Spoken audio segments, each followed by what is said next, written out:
Hey there guys, Jimmy from Glassy Gaming here bringing you a new video. This is Earbuds episode 2. It's my little music recommendation video series. I was going to do it just on Tuesdays, but due to the extreme success that I did not think the series was going to get, like in the first couple hours it already had like a bunch of views and likes. So I was like, sweet, maybe I should do more.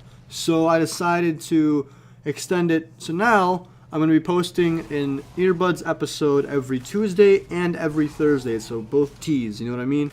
So for this episode, I've decided to go ahead and do a little featurette on one of my absolute favorite hip-hop producers, J Dilla. J Dilla, also known as James Yancey, is actually from Detroit.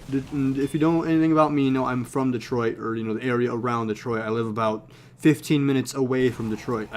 I've literally worked in Detroit. I've been to Detroit more times than I can count. I grew up in Detroit. So, first off, no, it's not as bad as you think. Second off, it's beautiful here, I promise. So, anyways, J Dilla, probably one of the most influential hip-hop producers in the fucking world. Him and Nujabes are extremely well-known among hip-hop heads and whatnot, and they're oftentimes considered, some of the best. J Dilla died actually a while back, about I think 2006. He died February 10th, 2006. Natural causes, wasn't like he got shot or anything like that. It wasn't anything like that. He just got sick and he died. And it was a major, major loss. He was only like 30 years old or so. And, it was a really big thing because, like I said, he was extremely influential. Back in like 2004, in an interview, Pharrell said himself, he was asked, who's your favorite producer? And he said straight up, J Dilla. And everyone looked at him like, who's that? And that's because the thing about J Dilla was he wasn't extremely out there. Like, he was a producer, so most times his name wasn't on the track, If he made a beat for someone, it was probably, them rapping over it, and that was their name on it. They didn't have, produced by J Dilla like in the fucking title of the track, because people don't do that usually. Some people do it now, but for the most part, he stayed kind of underground. He was still a really big name in hip hop, but when it came to like mainstream media, people didn't really know who J Dilla was. Dilla was an absolute inspiration to a lot of people, including me.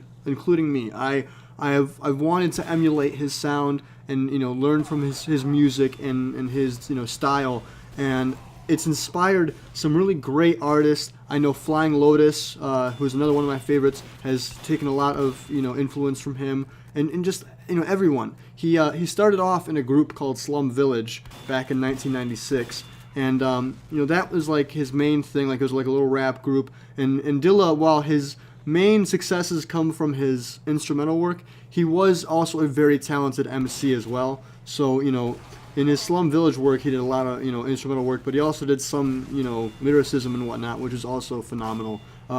If you want to get into J Dilla, if you like rap at all, I suggest you start off with his. I personally started off on Rough Draft and The Shining. Those were the two that really got me into him back when I first listened to him. But I did also hear a lot of work from him from his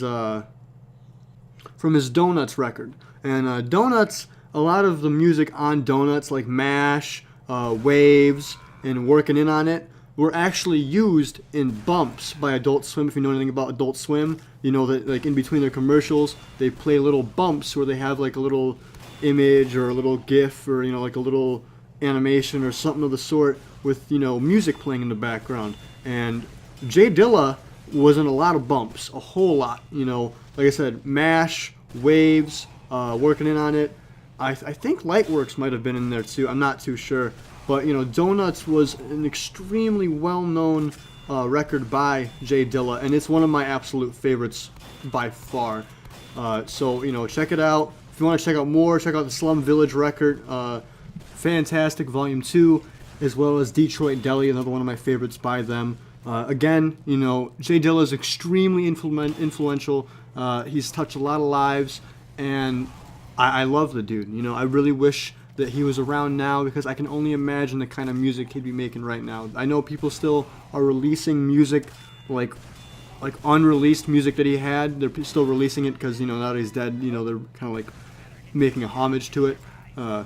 Also, I know that Detroit, sometimes, I think it's every year, we have a Dilla Day where they have like a big concert with a lot of, like, you know, hip-hop producers and MCs and whatnot come out to Detroit, and they play a big fucking show, and it's really tight. It's just amazing, you know. James Yancey has put on such a fucking, you know, he's touched so many people, and it's amazing. It's absolutely phenomenal, and he's one of my favorite producers for sure. So check him out. Let me know what you think. Peace out, guys.